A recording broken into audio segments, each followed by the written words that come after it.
वाह वाह, फ्रेंच की बुक तो आ गई है। अब फ्रेंच पढ़ के मैंने कनाडा की पीआर पक्की कर लेनी है। अरे ये तो सोच ले टाइम कितना लगेगा। चलो वो भी चेक कर लेते हैं। 12 महीने।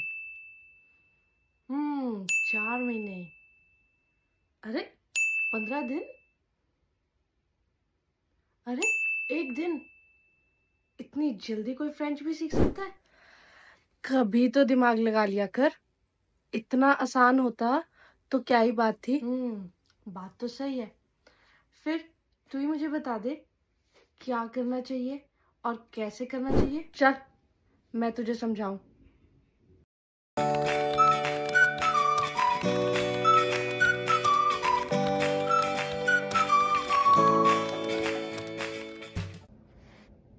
Bonjour et bienvenue. I am Ishwarya and I'll be addressing this elephant in the room today. So what is the actual exam strategy as well as the correct way to prepare for the exam? Before we even start, one thing that I want to tell you is, according to my experience, right, and after seeing so many students taking their exams and acing it with CLB 7 or more score, one thing is clear. It is not doable within smallest or the shortest time of 15 days, 4 months or 1 day. It takes time. You have to be ready with it. You should have the correct expectations, correct timeline before you even start. Okay, there is no harm in doing things, but if you have the right timeline in your head, you will be equally motivated. Otherwise you will feel like, इसने तो बोला था 4 महीने में हो जाएगा, पर हो तो कुछ नहीं रहा है, and you start to self doubt और धीरे धीरे वो फ्रेंच पीछे छूटती चली जाती है। इसीलिए अगर तो आप सोच रहे हो कि 4 महीने में हो जाएगी, तो ये वीडियो आपके लिए नहीं है। रियलिस्टिक हो और आपको लगता है कि नहीं भाई, आपके पास 8 से 12 महीने का टाइम है, तभी इस स्टडी प्लान को आप फॉलो करना। So let us begin with the study plan. First of all, you are a beginner, right, in French language, so I would recommend कि आप first 4 months सिर्फ और सिर्फ अपनी फ्रेंच की ग्रामर को दो। ओके, अब फ्रेंच की ग्रामर है क्या? फ्रेंच की ग्रामर है structure of the French language, कि आपको कौन कौन से टॉपिक्स पता होने चाहिए। जैसे आपको पता होना चाहिए आर्टिकल्स ऑफ फ्रेंच क्या है, एडजेक्टिव्स ऑफ फ्रेंच क्या है, उनकी प्लेसमेंट क्या है, एंड सो ऑन, ताकि जब आप उसको और डेप्थ में पढ़ो तो आपको कंफ्यूजन ना हो।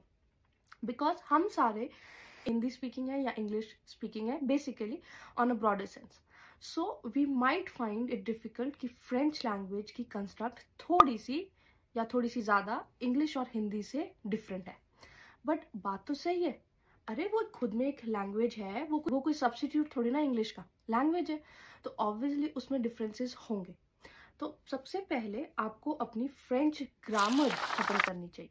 और इसका मतलब ये नहीं है कि भाई पास्ट टेंस हो गया, पास्ट से कंपोजे पढ़ लिया, चलो भाई एग्जाम प्रेप शुरू करो। नहीं, आपको सब कुछ पता होना चाहिए। मैं ये नहीं कह रही कि याद होना चाहिए, बट पता होना चाहिए कि हाँ भाई फ्रेंच में ये वाली 4, 5, 10 टेंसेस हैं, ये वाले कंस्ट्रक्ट्स हैं, ये वाले मूड्स हैं, ये इसकी टिपिकल कंस्ट्रक्ट्स हैं, वो आपको पता होनी चाहिए ताकि आप कंफर्टेबल फील करो। फर्स्ट माइलस्टोन रहेगा कि फ्रेंच लैंग्वेज की ग्रामर कंप्लीट करेंगे फर्स्ट 4 मंथ्स में, ठीक है। लेकिन आप चाहते हो कि ये बहुत जल्दी हो जाए प्रोसेस, राइट?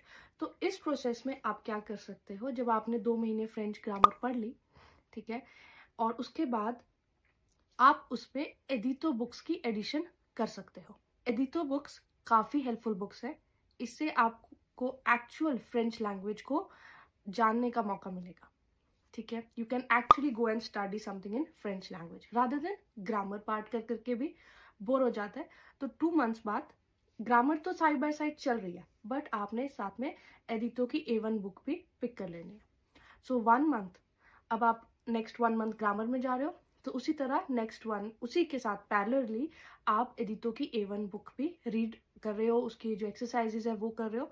और अगर पॉसिबल है तो कोई अगर आपको स्टडी पार्टनर मिलता है तो आप उसके साथ स्टडी कर सकते हो, बट ऐसा ज़रूरी या फोर्सफुल नहीं है कि नहीं भाई स्टडी पार्टनर मिलेगा तभी आगे बात बनेगी। आप खुद से भी उसको बड़े आराम से रीड कर सकते हो, ठीक है। एंड देन उसके बाद 3 मंथ्स हो गया आपकी फ्रेंच लैंग्वेज में, आप 4th मंथ में एंटर करने जा रहे हो, जिसमें आप मैक्सिमम अब तक ग्रामर आप पढ़ चुके हो। अब आप सिर्फ वो चीज़ें पढ़ रहे हो जो इंपॉर्टेंट होती हैं CLB 5 से CLB 7 के जाने के लिए, ठीक है, जो जिसको हम एडवांस्ड फ्रेंच ग्रामर भी कहते हैं।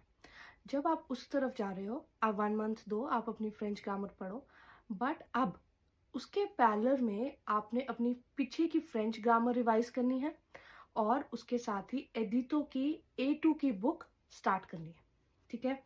तो अब 4 महीने हो गया है, आपने 2 एडितो की बुक्स A1 और A2 की बुक्स कर ली हैं और आपको सारी की सारी फ्रेंच ग्रामर एक बारी में पता चल भी गई है, ठीक है। ये सारा 4 महीने के पैच में आपको क्या करना है, हर रोज 2 से 3 घंटे बैठ के फ्रेंच को पढ़ना है, ठीक है। ऐसा नहीं करना कि भाई 10 मिनट पढ़ लिया, फिर अपना घूमने चले गए, फिर आए, फिर 10 मिनट बुक खोल ली, फिर चले गए, फिर बीच में कभी लंच ब्रेक हो गई तो आधा घंटा पढ़ लिया। नहीं, लिटरली आपको मिनिमम 1 घंटा तो कॉन्टिन्यूसली बैठ के पढ़ना ही पड़ेगा, ठीक है। और ऐसे ही आपको अपना टाइम डिवाइड करना पड़ेगा कि 1 घंटा पहले पढ़ लिया या 1.5 घंटा पहले पढ़ लिया, सुबह 1.5 घंटा शाम को पढ़ लिया, एंड सो ऑन। और उसके अलावा जितना भी एक्स्ट्रा कर सको दैट्स अ बोनस। मतलब एक्स्ट्रा में यूजुअली पैसिव लर्निंग होती है कि चलो थोड़ी सी कोई बुक पढ़ ली फ्रेंच की, जैसे कईयों को शौक होता है नॉवल पढ़ना है, नॉवल रीड कर लिया, या आपने म्यूजिक स्टार्ट कर दिया सुनना, या ड्यूलिंगो की एप्लीकेशन है वो स्टार्ट कर दी, पिंसलर है वो आपने सुनना शुरू कर दिया, जैसे हमने पिछली वीडियोस में आपको बताया। तो पैसिवली भी आप रिसोर्सेज को करके अपना टाइम इंक्रीज कर सकते हो। सो ऑन दी होल हमने 4 मंथ्स कंप्लीट कर दिए हैं फ्रेंच लर्निंग जर्नी में, और हमको अब तक इतना तो आ गया है कि हमने A2 लेवल अटेन कर लिया है, एंड हम सिंपली थोड़ा बहुत कॉन्वर्सेशन में भी चले गए हैं, एंड रीडिंग भी हो रही है, लिसनिंग भी हो रही है, एंड स्पीकिंग भी हो रही है, ओके। अगर आपका ट्यूटर और अच्छा है जैसे हम, तो इन 4 मंथ्स में आपकी स्पीकिंग सेशंस भी लेते हैं, ताकि स्टूडेंट को बिल्कुल कॉन्फिडेंस आ जाए कि नहीं भाई 4 मंथ्स हुए हैं और सच्ची में मैं A2 लेवल पे आ गया हूँ। तो आपका भी मोटिव होना चाहिए कि स्पीकिंग भी डेली बेसिस पे हो रही है। उसके बाद अब चीज़ें थोड़ी सी चेंज हो जाएंगी। जैसे 4 मंथ्स हो गए, सब कुछ हो गया, आपका नेक्स्ट 15 डेज का टारगेट सिर्फ सिंपल सा होना चाहिए, बहुत सिंपल सा, कि सारी की सारी फ्रेंच ग्रामर एक बारी रिवाइज करनी है खुद से बैठ के। आपने जब पढ़ी आपने नोट्स बनाए होंगे, राइट, वो सारी की सारी फ्रेंच ग्रामर एक बारी आप रिवाइज करोगे नेक्स्ट 15 डेज में। एंड जो एडितो की A1 एंड A2 की बुक्स थी और जो भी आपने उससे मटेरियल अपना कंस्ट्रक्ट किया, ऑब्वियसली नोट्स सब बनाते हैं, वो नोट्स भी साथ में रिवाइज करोगे नेक्स्ट 15 डेज के, एंड दैट्स इट। अब आपके पास 2 रास्ते हैं, ठीक है। या तो आप यहाँ से सीधा एग्जाम प्रेप की तरफ की रोड ले लो, जहाँ पे एग्जाम की प्रिपरेशन स्टार्ट कर दो, या दूसरी रोड ले लो जो है कि आप वहाँ पे थोड़ा सा प्रैक्टिकल यूजेज की तरफ ज़्यादा चले जाओ। तो अगर अभी हम बात करते हैं दूसरी रोड की, जिसमें आप थोड़ी और प्रैक्टिकल यूजेज की तरफ जाना चाह रहे हो, उस यूजेज में या उस रोड में आई वुड से कि आप अपनी एडितो की B1 बुक स्टार्ट करो, ठीक है। और कोई ऐसा फ्रेंड हो या कोई ऐसा टीचर हो जो आपको स्पीकिंग करा सके और आपकी राइटिंग भी चेक कर सके। आपने अपनी एडितो की B1 की बुक पूरी अच्छे से रीड करनी है, अच्छे से सॉल्व करनी है, और साथ साथ स्पीकिंग एंड राइटिंग भी करनी है। आप उस पर 1 मंथ लगाओ, और ट्रस्ट मी, अगर आप सच्ची डेडिकेशन के साथ पढ़ रहे होगे तो you will become very confident, ठीक है। बट पॉइंट यही है कि आपको पढ़ना पड़ेगा, ठीक है। उसके बाद आगे चलते हैं। अगर हम मान लो दूसरी रोड पे चले जाते, जो है टेफ कनाडा एग्जाम की प्रिपरेशन, वो भी पॉसिबल है। आपको कुछ नहीं, आपको कोई ऐसा गाइड चाहिए जो आपको बता सके कि एग्जाम का एग्जैक्ट फॉर्मेट कैसा है, और कौन सी चीज़ें इंपॉर्टेंट है, और कौन सी चीज़ को आप निगलेक्ट कर सकते हो। अगर आपका वो विजन बिल्कुल सेट हो जाता है, तो आप सारी की सारी एनर्जी हर एक पर्टिकुलर सेक्शन में डेडिकेट कर सकते हैं। मतलब आपको पता है कि सेक्शन A में मुझे सिर्फ और सिर्फ क्वेश्चंस पूछने हैं, तो क्यों नहीं आप वो एनर्जी सिर्फ और सिर्फ डिफरेंट टाइप ऑफ क्वेश्चंस को बनाने में लगाओ, ठीक है। तो both the roads are equally important I would say, क्योंकि ये वाली सिर्फ एक एक्स्ट्रा रोड है जिसपे आप एडिटो की तरफ B1 में पहले जाते हो, बट आई हैव सीन कई स्टूडेंट्स को होता है कि नहीं यार मुझे तो कॉन्फिडेंस लेके आना है, मैं एग्जाम प्रिपरेशन नहीं कर सकता अभी या नहीं कर सकती अभी, तो ठीक है आप ये वाली रोड लो, उसके बाद ये वाली रोड भी जाके घूम के आपके एग्जाम प्रेप पे ही रुकनी है। तो क्योंकि मेन मोटिव ही हमारा एग्जाम की प्रिपरेशन है, सो ऑब्वियसली इसलिए हमेशा आई वुड सजेस्ट कि एक प्रॉपर गाइड होना चाहिए जो आपको ट्रैक पे रखे कि भाई तुम्हारा फोकस सिर्फ और सिर्फ एग्जाम क्लियर करना है अभी अभी के लिए। बाद में आप ठीक है आप जितनी मर्जी फ्रेंच पढ़ो, कोई नहीं रोकेगा, बट एक स्टेप जो माइलस्टोन आपकी लाइफ के लिए इंपॉर्टेंट है वो अभी है टेफ कनाडा में CLB 7 लेके आना, ठीक है।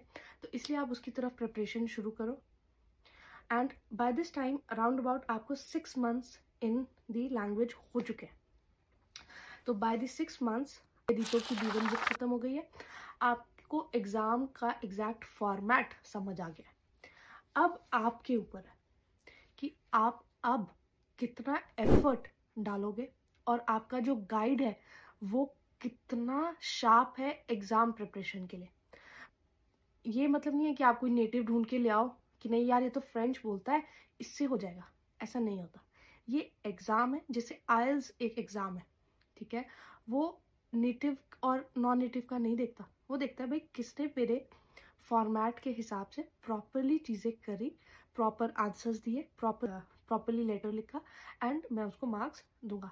उसी तरह टेफ कनाडा भी एग्जाम है, वो लैंग्वेज एग्जाम है जिसने सिर्फ देखना है कि उसके फॉर्मेट के हिसाब से कितना प्रॉपर रहा। हाँ ऑब्वियसली ग्रामर वो चेक कर रहे हैं राइट, बाकी चीजें वो चेक करेंगे, बट फिर भी है तो एग्जाम ही। ये चीज समझने में आई हैव सीन स्टूडेंट्स को साल से ज्यादा टाइम लग जाता है और यही रीजन है मैक्सिमम स्टूडेंट्स फ्रेंच लैंग्वेज को पढ़ना छोड़ देते हैं, ठीक है। तो इसलिए फोकस रखो कि एग्जाम क्लियर करना है आपको। फ्रेंच में जाके मोनोलॉग्स नहीं देने या आपको जाके वहां पे फ्रेंच पब्लिक को एड्रेस नहीं करना, एग्जाम ही देना है, ठीक है। जब तक ये बात सेट रहेगी आप अपना फोकस रख सकते हो और 6 मंथ्स के बाद पूरी की पूरी एनर्जी के साथ एकदम फुल फोकस के साथ सिर्फ और सिर्फ एग्जाम की प्रिपरेशन पे डेडिकेट हो जाओ ताकि फाइनली आप टेफ कनाडा एग्जाम में पास हो सको। एक चीज जो मैं आपको एड्रेस और करना चाहूंगी कि एट दिस टाइम जरूरी रहेगा कि आपको कोई प्रॉपरली गाइड करे, right. I am repeating my self again, but इस टाइम सच्ची में करेक्ट गाइड की जरूरत पड़ती है, नहीं तो you will be again lost, ठीक है। तो always stay motivated, stay focused और अपना स्टेप या अपना गोल डिफाइन करके ही इस एग्जाम की प्रिपरेशन को स्टार्ट करो। Don't go for unrealistic things, ठीक है। प्रैक्टिकली सोचो एंड एक प्लान सेट करो, उस प्लान पे फोकस करो and I'm pretty sure TEF Canada होके रहेगा। Till then, Messi and अवॉर।